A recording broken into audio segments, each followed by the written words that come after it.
there weren't many of us who are here today who were around in 1787. If you were, I'd like to see you show hands and congratulate you. When the Founding Fathers put together the Constitution, and then, of course, the next year ratified, and then 1789 when actually went into effect. So we have this great history of this living document, and the question is, what have we done and what are we doing with this foundational piece of paper, this information that we have that serves as our blueprint and our template for how we govern and the whole issue of rule of law, of how we go about doing things. And so as somebody who has worked in the executive branch of the government for over 31 years, I have a great appreciation for the Constitution. As many of you know, Senator Robert Byrd, who was instrumental in instituting and formalizing Constitution Day, always carried a copy of the Constitution around in his jacket pocket. And frequently you would see him on the floor of the Senate and he would pull it out and cite the Constitution. I mean, he was a scholar of that degree. Now, he had a number of other things that he's known for, but because this is Constitution Day, we're glad to recognize that. So, and I've just seen some of our state representatives here, so I'm glad you guys could make it, and I think, Judge, good to see some folks here. So, Terry and Tim, thank you for being here. Today's speaker is Professor Fran Quigley from the IU McKinney School of Law. I'm just curious if you have an affiliation with the IU McKinney School of Law, just a show of hands. Yeah, so there are several outliers here, but for those of us who grew up here in Indiana, went to law school here, that was the place to go, because at least when I was an undergrad here, what I was told that if you want to become a Supreme Court justice, then go to IU Bloomington, If you want to be a practicing lawyer, then go to IU Indianapolis, before it was known as the McKinney School of Law. I had no aspirations of being a Supreme Court justice. People who were judges very successfully, like Judge Carroll, also benefited from the IU Indianapolis education. So Professor Fran Quigley is here today to share with us some of his perspectives on the Constitution and the work that he has been doing both at IU McKinney School of Law, and then some of the articles that he's written and the publications. And he's here today with Julie Smith, who is the representative from IU McKinney School of Law for the new partnership we have between my two alma maters, AU and IU McKinney, on AU Scholars, the Law Scholar Program, where the Dean Klein from the law school approached me last spring about engaging in this partnership, where we would identify one top student that was planning to go to law school and that we would recommend, and assuming the criteria was met, then that student would receive a substantial scholarship and internship, a paid internship, assuming other criteria was met. So it's a great opportunity for those of you students who are interested in going to law school. If you choose IU McKinney, that we will be able to support, and IU McKinney will then support that person in a very tangible way. So I'm very pleased with that. And so Julie's over here. Just if you can just raise your hand. If you have any questions, there's a nice handout, a nice sheet here, AU Law Scholar.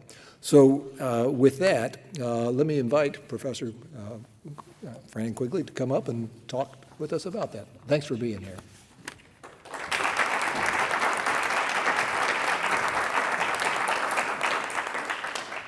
Thank you, President Pistol, and thank you to everybody for coming today and for inviting me. This is a beautiful facility, a beautiful campus. I was telling a few folks before I started that I actually grew up in Indianapolis, and I went to Hanover College in southwestern Indiana, and I was a track and cross-country runner. So my experience with this campus mostly was seeing the back of orange shirts, because back in the day, at least, they were awfully fast. So this is a much more pleasant trip to campus than those oxygen-deprived visits I've had before. For Constitution Day 2015, let's see, I would like to skip too much discussion about Alexander Hamilton and skip a whole lot of discussion about James Madison, and not even all that much discussion about what happened 227 years ago. Instead, I'd like to talk about the future of our Constitution And I'd like to talk about the woman from Indianapolis who can't afford the medicine that her doctors prescribe for her. And I'd like to talk about the homeless family here in Anderson and Madison County who doesn't have enough food to eat and a place to live. Because these folks are Americans, these folks are subject to this Constitution, and on this Constitution Day, they're suffering. They're not alone. They represent about 33 million people in this country who don't have access to health care. They represent about 47 million people in this country who do not have enough food to eat, shelter, and are living in poverty. So on their behalf, I'd like to pose two questions for our Constitutional Day discussion, and that is, question number one, does our U.S. Constitution currently address their most basic needs and the needs of millions of others like them in our country? And the second question is, if our Constitution doesn't address their needs, why not? Because the Constitution that we celebrate today has changed a lot in 227 years. And definitely the idea of what constitutes human rights has changed a lot in the 227 years. So I'd like to make the case that in the tradition of the persons who wrote this Constitution in a bold way, and the persons who also in a bold way have made the Constitution the vital document it is today, that we should be looking to make this a document that actually addresses the most challenging needs of our time. So I think that begins a discussion of the difference between charity and justice. As I mentioned, the folks that I showed on the first slide are representative of what I would say is inarguably a poverty crisis in our country right now. The Affordable Care Act has greatly expanded the amount of people who are getting access to health care, but we still have millions and millions of people who do not get access to care, including 700,000, according to this morning's Indianapolis Star report, 700,000 people in our state who still don't get access to care. My day job over at the law school is mostly I teach in a health and human rights clinic, and in the clinic our students directly represent persons in our community. And we represent and advocate for persons in our community who have, including folks who have end-stage renal disease, but can't get access to regular dialysis treatment. We're advocating for people who have hepatitis, but can't get access to the medicine prescribed that they need. And of course, you know the poverty numbers in the state of Indiana. You know the poverty, folks in this room know the poverty in our own communities, not just Indianapolis, but of course Madison County here. When I looked it up, it was something like 17% is the last census figure I saw. Almost 1 out of every 5 persons in this county are living below the poverty line. And that number is even higher, much higher, for children. And those numbers are a symptom of what we have in the United States, of a system right now of massive income inequality. Our gap between the rich and the poor in the United States of America is the greatest that it has been since before the Great Depression. We are undeniably going through tough times in Anderson and Indianapolis, throughout our state, throughout our country. But as it turns out, we're going through tougher times than a lot of other countries like ours. We have higher poverty rates than a lot of countries like ours. We have a greater amount of income inequality than in other countries like ours. By that I mean other democracies, market economies. We have a greater greater absence of health care for people who need it than other countries like ours. And the question is, why? Why are our poor suffering more in the United States than they are in these other countries? Well, the answer to that isn't that we're callous and are hard-hearted. In fact, it's the opposite. We're actually very charitable in the United States. We have something like 2% of our overall income in the United States people donate to charities, which is higher than almost any other country. We have something like 80% of households report that they do make these donations. Again, higher than almost any other country. But our charity is leaving the big gaps. That is leading to the homelessness, leading to the poverty, leading to the hunger. And when you compare what we're doing as a nation to these other economies, it turns out we're spending less of our resources on things like health care for the poor. We're spending less of our resources on things like housing for the poor and food for the poor. Most countries that are like ours spend significantly more, and as a result, they have less suffering people. As it turns out, these countries have something else that's different than ours, different than we have. And that is they look at human rights and constitutional rights in a different way than the United States does. They look at constitutional rights and human rights much more broadly than we do. Let's look a little bit about how we look at our Constitution here in the United States. 227 years old, I think it's doing pretty well. I would say we have judges and lawyers and lawmakers in this room who can say their own opinion on this, and I'm sure more learned than mine, but I think for the most part, what our Constitution promises to do, our Constitution does pretty well. But what our Constitution promises to do is largely what's known as negative rights. Our Constitution promises to keep the government out of our business, right? Our Constitution is framed in the legacy of the Don't Tread on Me. Some of you recognize the Gadsden flag here from pre-Revolutionary War times, which you can still see on bumper stickers and flags I'm sure Madison County. You definitely can see it in Marion County, just a few miles down the road. This is what's called a negative rights tradition. We guarantee in our Constitution that the government is not going to tell us what to say, not going to interfere with our free speech. We guarantee in our Constitution the government is not going to tell us how to worship or whether to worship. We guarantee in our Constitution that the government should not be subjecting us to unreasonable search and seizure. If I've been charged with a crime, this Constitution says that the government cannot force me to incriminate myself. The government can't try me twice for the same crime. The government can't subject me to cruel and unusual punishment. So the Constitution now, certainly, I don't think is flawless in these terms and has a lot of room for improvement. But for the most part, I think the Constitution does what the Constitution promises to do. But the question I'd like to propose today is, should our Constitution promise to do more?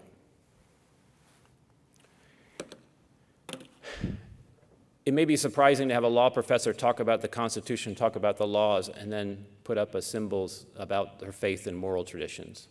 But you can't overstate how much our laws reflect our faith traditions, how much our laws reflect our moral traditions.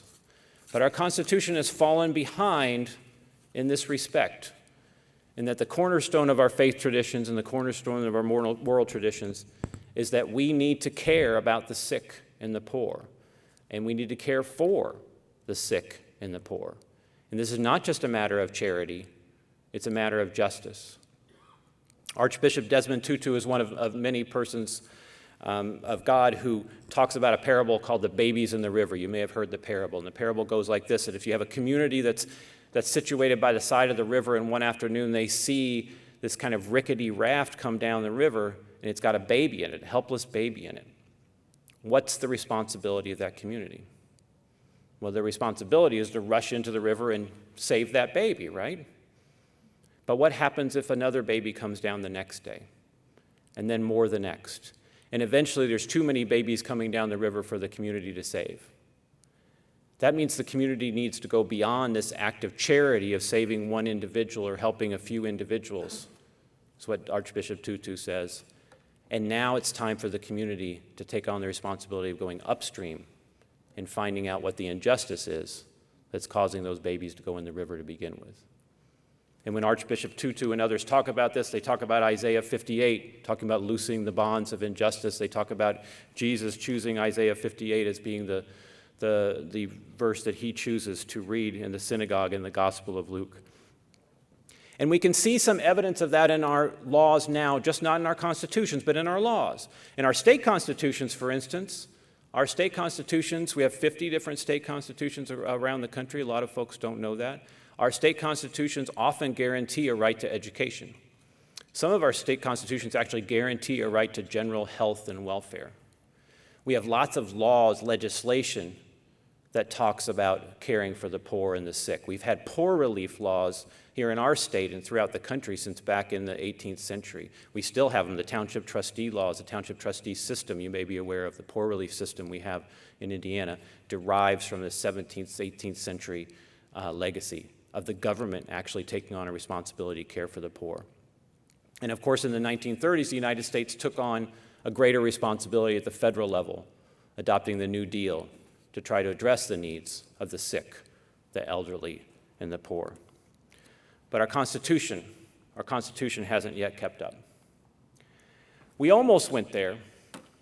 In the mid-20th century, most of the world had things like poor relief laws, had things like the New Deal or some variation of it, but most of the world didn't have constitutions that talked about economic rights, talked about the right to food or shelter or health care.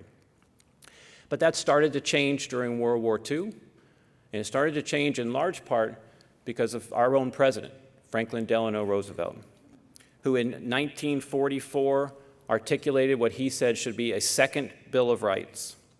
The second Bill of Rights, President Roosevelt said, should guarantee, and I'm quoting here, a useful and remunerative job, the right to earn enough to provide adequate food and clothing and recreation, the right of every family to a decent home, the right to adequate medical care and the opportunity to achieve and enjoy good health, the right to adequate protection from the economic fears of old age, sickness, accident, and unemployment, and the right to a good education. This was 71 years ago.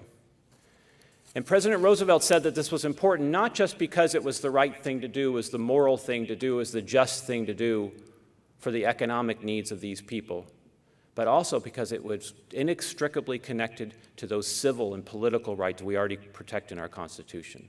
Those rights to be a participant in a democratic society, the right to raise our voices freely.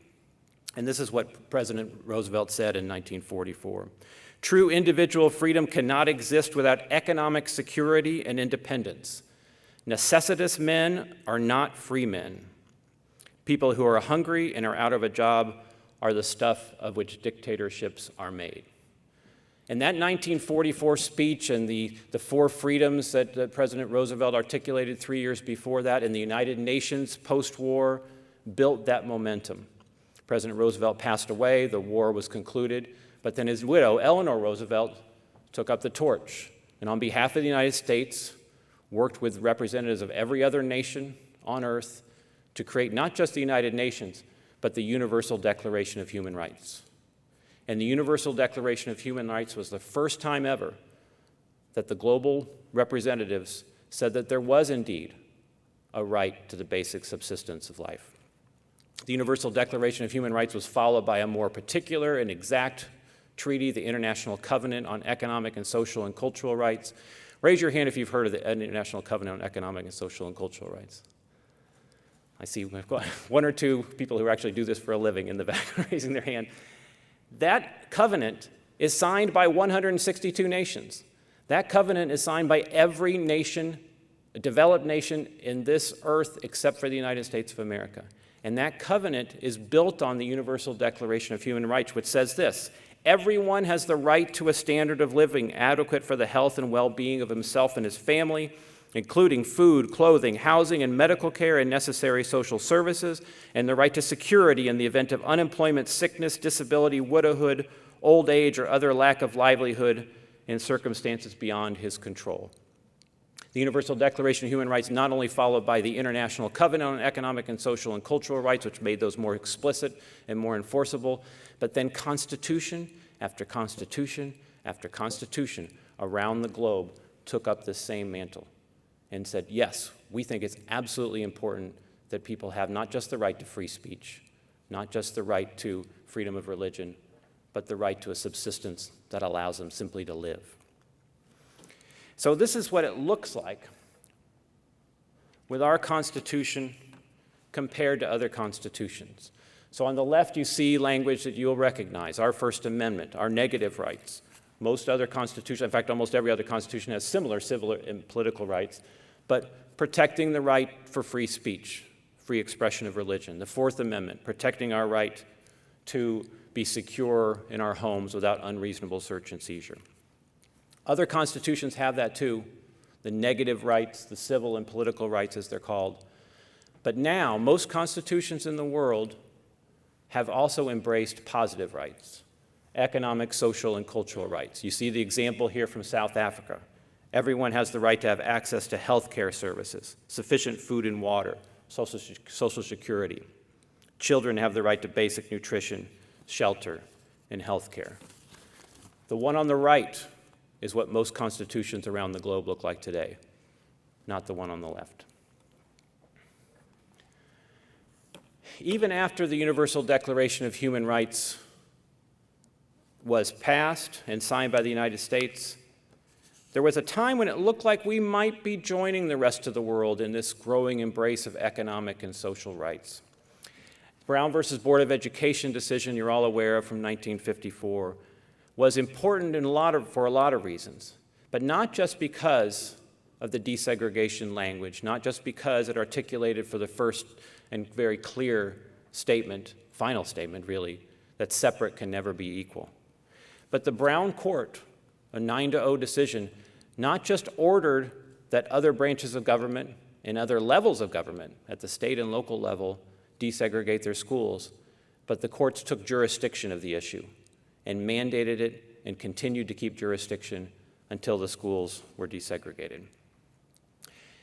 A few years later, a Supreme Court case named Goldberg versus Kelly seemed to suggest that our Supreme Court was starting to embrace the idea of economic rights being in our Constitution.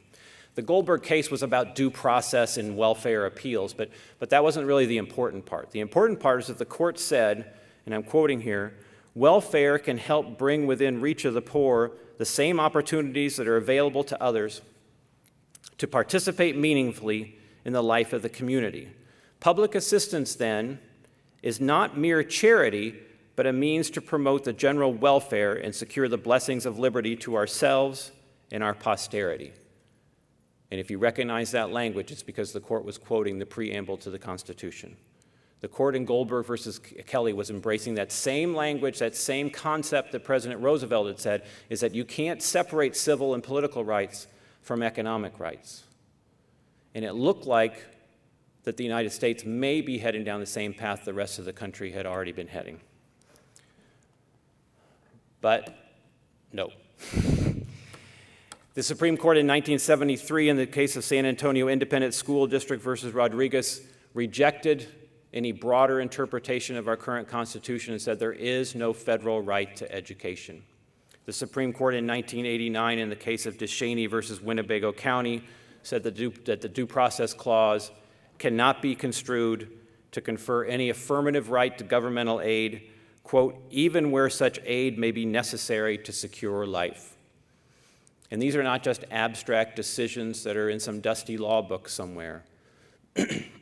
What it meant is that when the legislative branch and the executive branch got rid of the Aid to Families with Dependent Children program in the 1990s, which eventually threw millions of families into poverty, there was no constitution to stop that from happening.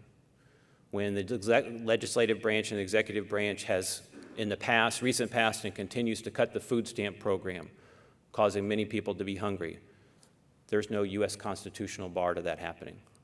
And again, that makes us an outlier among the rest of the world. Let's see a little bit about how that works. I want to talk about two different cases. The first is out of South Africa. And the case is named Minister of Health versus Treatment Action Campaign. It was ruled on by the Constitutional Court of South Africa in 2002. And again, shows how we're different from the rest of the world, because in both of these cases, you're going to see huge needs in the Constitution responding. Around the turn of the century in South Africa, folks who are old enough in this room will remember, there was an HIV/AIDS pandemic happening. And it's really hard to get our arms around today how devastating and tragic and deadly that was. But around the turn of the century in South Africa, a woman of childbearing age, 25% of them were HIV positive. 70,000 kids, newborns, each year were born already HIV positive because their mothers had passed the virus on to the children during childbirth.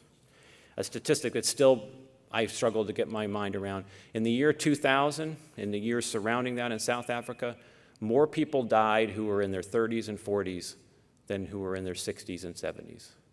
An entire generation was being wiped out by the virus. But here's the thing. In the year 2000, 2001, there was a drug to fix that.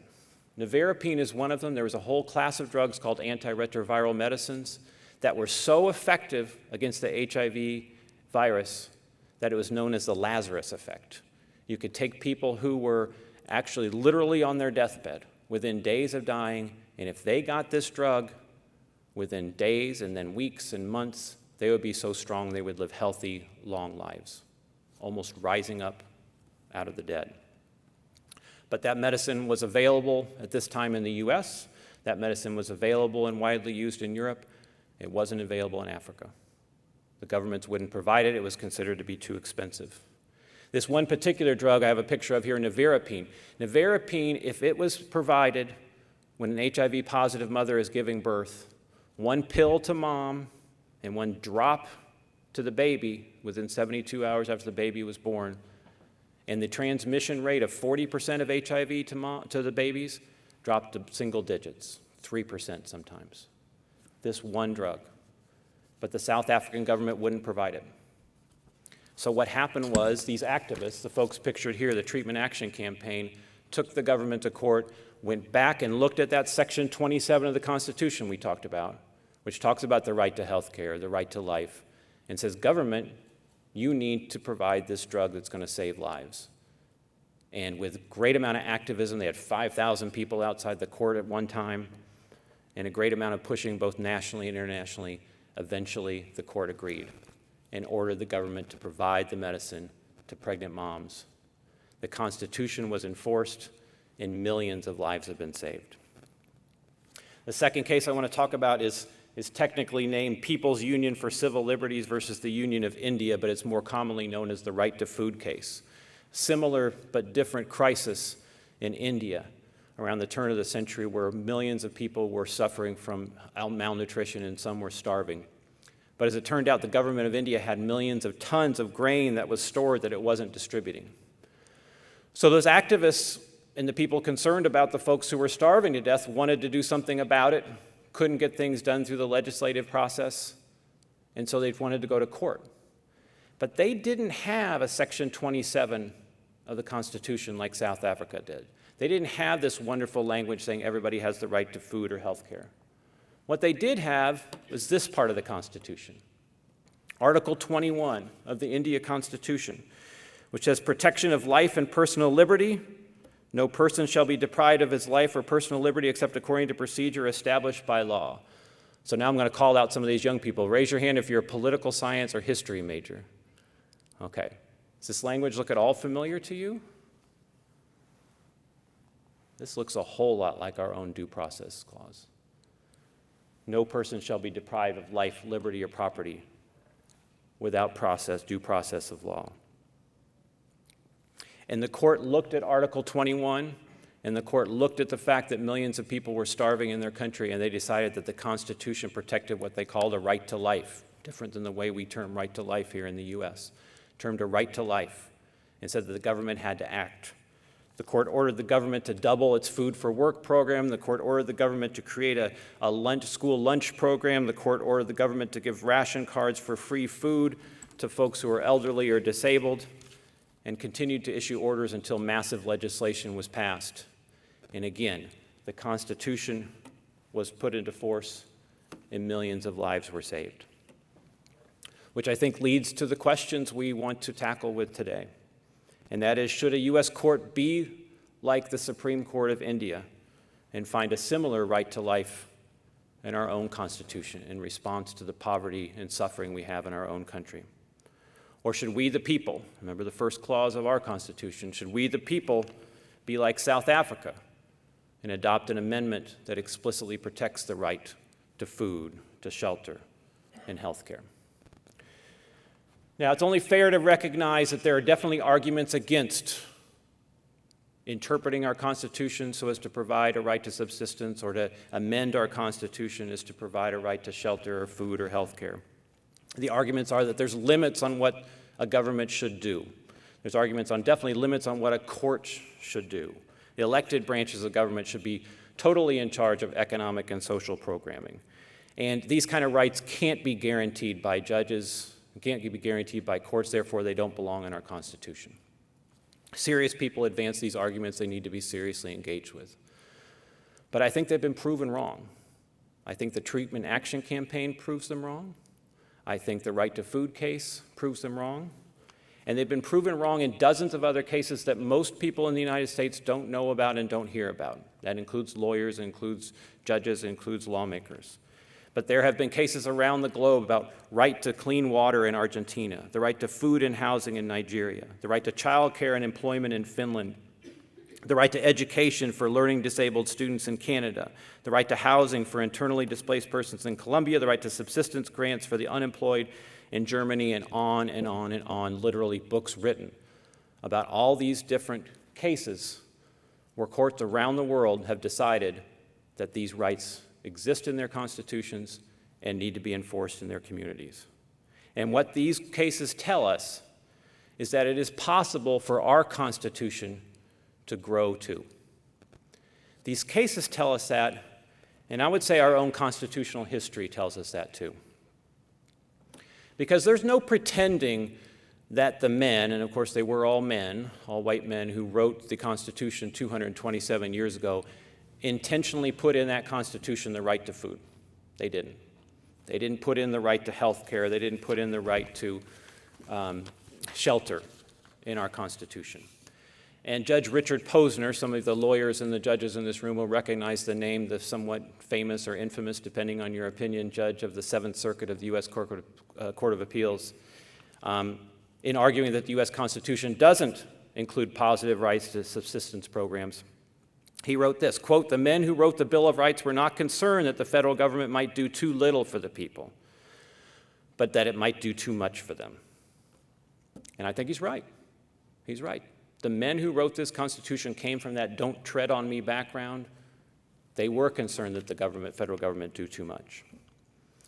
But the men who wrote our Constitution 227 years ago also didn't intend to have a federal government that recognized that all people are free, whether they're people of color or white people. The men who wrote our Constitution 227 years ago also didn't intend to have a federal government that would see full human rights for women, especially the right to vote. But for its time, they wrote an ambitious document. And they wrote a document that set the platform for this kind of ambitious activism. And that activism has made our document, our Constitution, changed and changed for the better. Sometimes the Constitution has changed by explicit amendment, the 13th Amendment, the 14th Amendment, the 15th Amendment. Sometimes our Constitution has changed for the better because judges have reinterpreted Brown versus Board of Education, the many cases about the right to privacy. So I would like to circle back to the sick woman in Indianapolis who can't get the medicine she's been prescribed, the family who's homeless here in Anderson, Indiana, and ask this, on Constitution Day of 2015, do we really want to honor the bold tradition of our document's drafters? Do we really want to honor the bold tradition of all those who made the Constitution better in the 227 years of its history? If so, we need to think boldly too. We need to do what they did, which is to think about how this Constitution can address the injustice that we face in our times. So on behalf of the sick woman in Indianapolis, on behalf of the homeless family here in Anderson, on behalf of the millions of people who are struggling in our current society, I suggest that our Constitution can do better, and I suggest that our Constitution must do better. Thank you very much.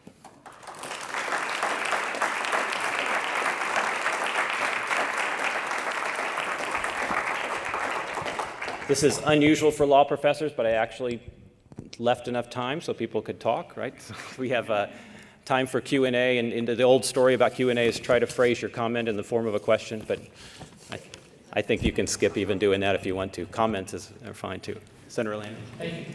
Thank you very much for your lecture. It's great, very inspiring.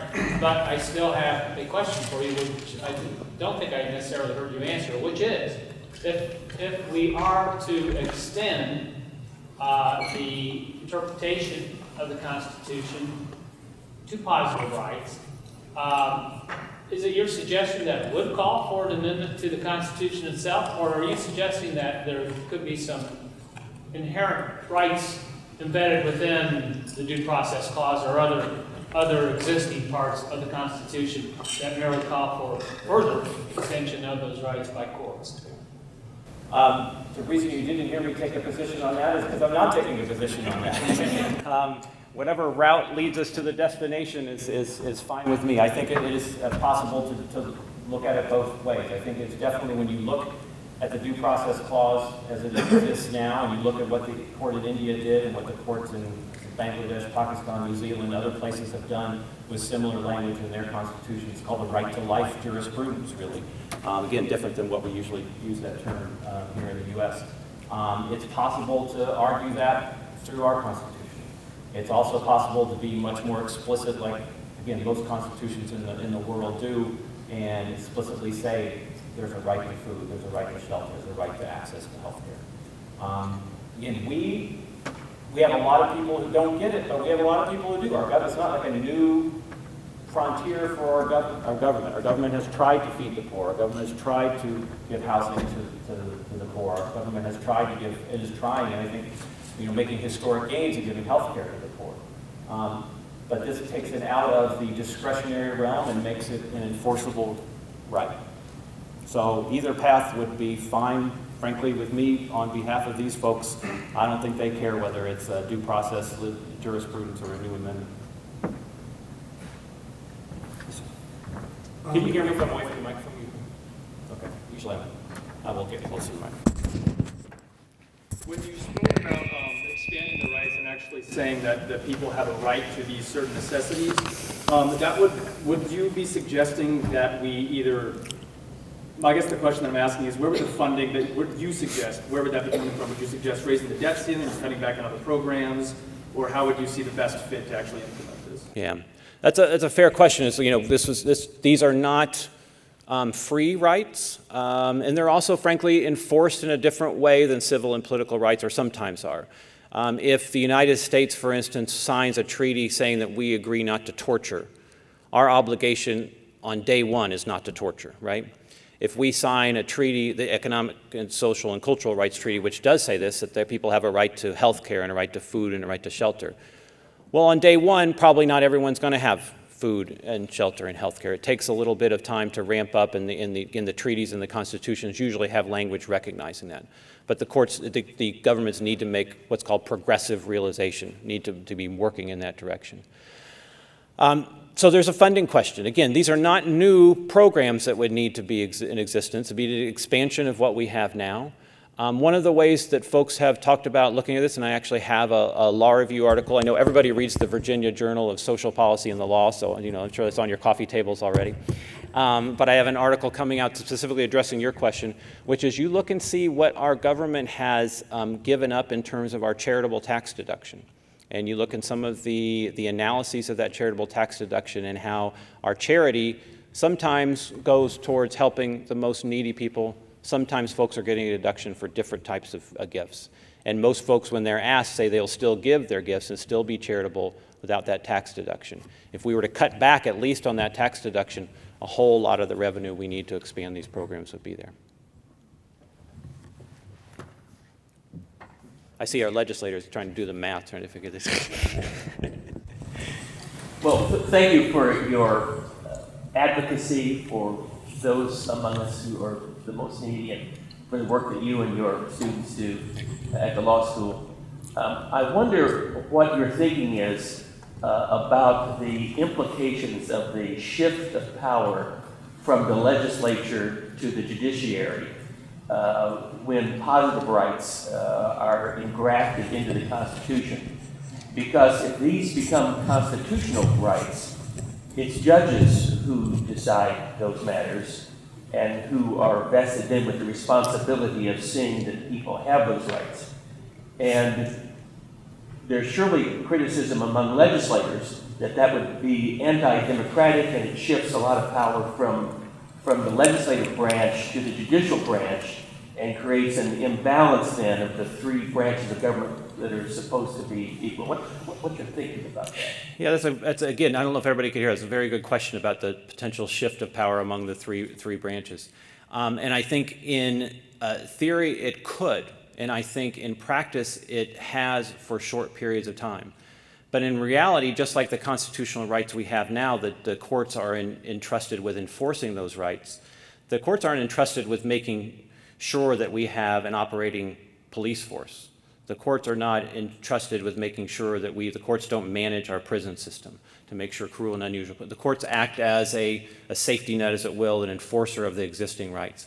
What's happened in other countries, South Africa and India are two of the many examples for that, is that the courts have issued mandates saying, essentially, legislative branch, you're not performing your duty, go back to the drawing board.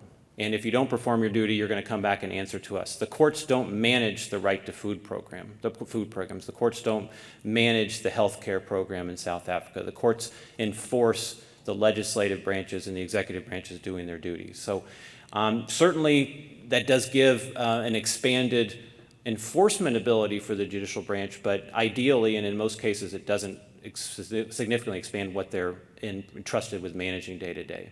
Because again, courts aren't usually in a position to do that, right? Executive branches and the legislative branches are in a better position to do it. So it's been a short-term correction in other countries for the vast majority of cases. I think that will be the case here.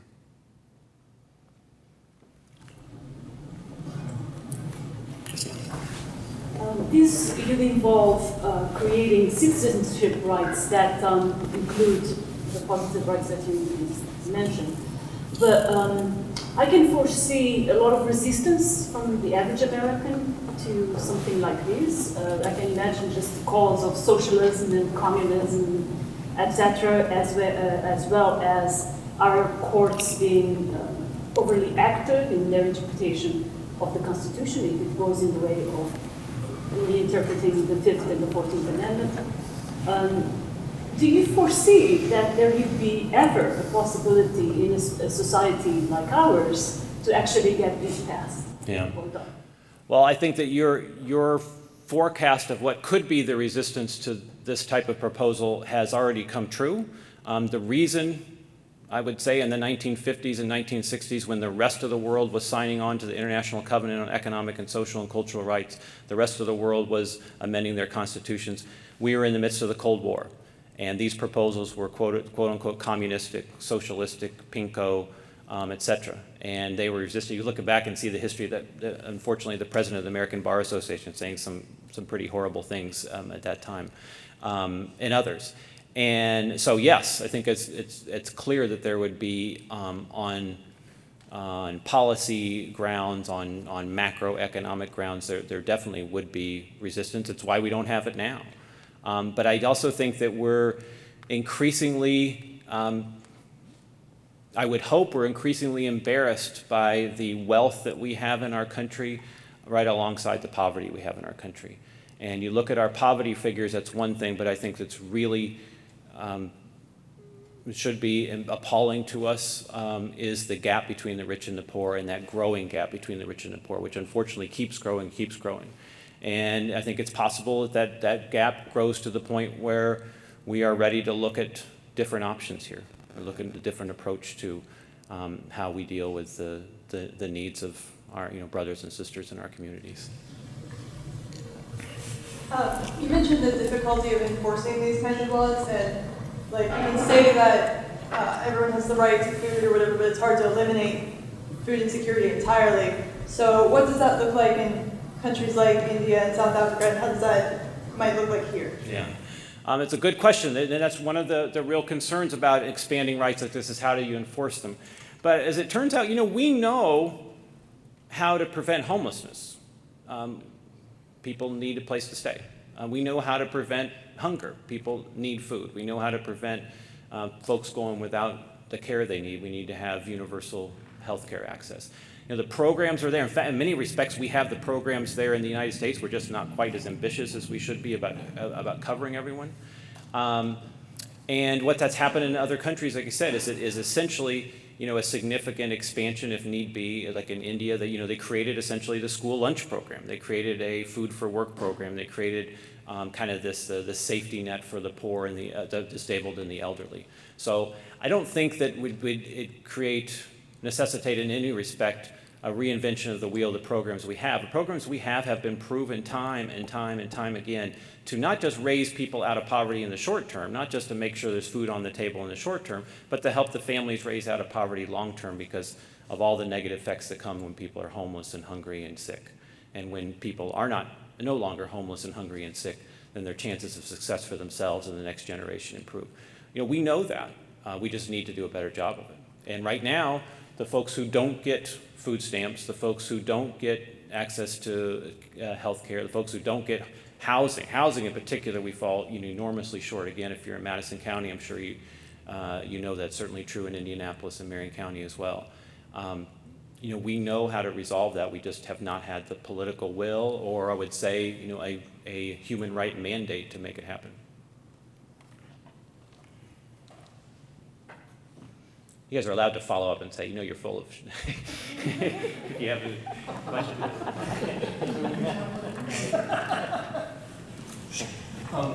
Going back to the disruption of, how we were earlier talking about how the balance of power might be thrown between the legislative and the executive. And you mentioned South Africa, but in their constitution, as you had on the slide, it actually spells out in actual language that they have the universal right to food, health care. I'm not sure the exact ones. But in our constitution, as you also showed, we don't have that language in there. So would what you're proposing as either amending the constitution or having broadening of the due process clause, would that be, like as Scalia recently put it, legislating from the bench, or do you see that as actually the determination by the Supreme Court as what the Constitution means? Well, I think that's a fair question, and I think it depends on whether you go Route A or Route B. If it's Route B that's just actually amending the Constitution, obviously the Supreme Court's not the one making that decision. If it's Route A, I think it's fair to say that, boy, the Supreme Court is reading into the Due Process Clause something the framers didn't intend. All due respect to Justice Scalia, that train left the station a long time ago. Our Constitution, over 227 years, has not in the language, has changed in so many ways by judicial interpretation. I, for one, and I think the vast majority of lawmakers, judges, and the public think that we should have a living Constitution that actually does adapt to modern times and modern challenges. But no question, Justice Scalia and others, the original intent folks would not find that in the Due Process Clause, and you couldn't argue differently. I'm not going to tell you that James Madison intended there be a right to food in that Due Process Clause. That's not. I don't think that's tenable. Yes, you. It seems to me you've got a couple of different issues here. It's easy to see a starving child and say, okay, we got to feed them. But when you're talking about the cost of drugs and people not able to afford them, and this is of particular concern to me because when my oldest granddaughter was 5, she was diagnosed with leukemia. And that critical window of 3 years, my daughter in the state of Maine had to be significantly below the poverty level to get medical care for her daughter, who had a very high chance of cure rate, is fine and thriving and all that. But the ripple effect for all time, my daughter is below the poverty level just because of that 3-year window. So how do you address something like that? Because there are people who are going to say, and I'm not one, well, you're a smoker. Why should we help you with health care now? Yeah. Well, I think that's, folks would argue that that's a really good argument for universal access and universal programs. You look and see, as I mentioned, food stamps have been cut. Aid to families with dependent children eliminated. Now temporary assistance to needy families. Think of that name, temporary assistance to needy families. A lot of judgment going on there, and the new rules reflect that. When programs have been designed so that they only benefit the poor, they are hugely vulnerable, and people will criticize saying they're smoking, they're not working enough, they shouldn't have the baby so young, et cetera, et cetera. But what happens when the programs apply to all of us? Well, I think we've already starting to see that with the Affordable Care Act. We definitely see it with Social Security, the third rail of politics. Nobody touches Social Security, right? Because that applies to all of us. I think that's a really good argument that we have universal access to subsistence, and that it's not means tested. Yeah. Yes, sir.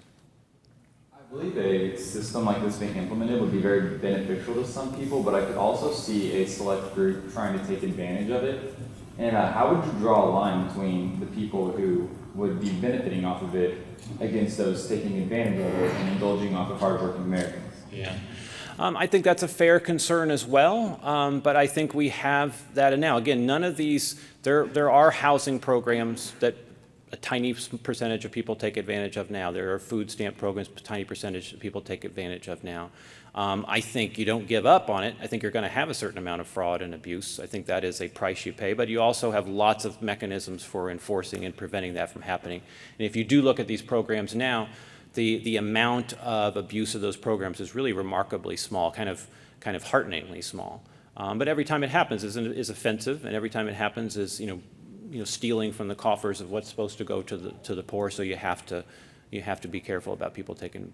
I think that's a fair investment in any program, and I think that's what exists in the current programs. Yeah. I see Professor Frank. There's one other person. Okay. Sure. You specifically mentioned rights to food and health care in your speech. Are there any other rights that aren't currently enumerated in the Constitution that you think Americans have a right to?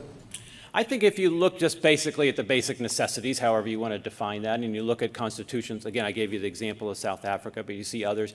You see in the International Covenant on Economic and Social and Cultural Rights, which has the language in the Universal Declaration language that a lot of these constitutions come from. And so they'll list housing, healthcare, food.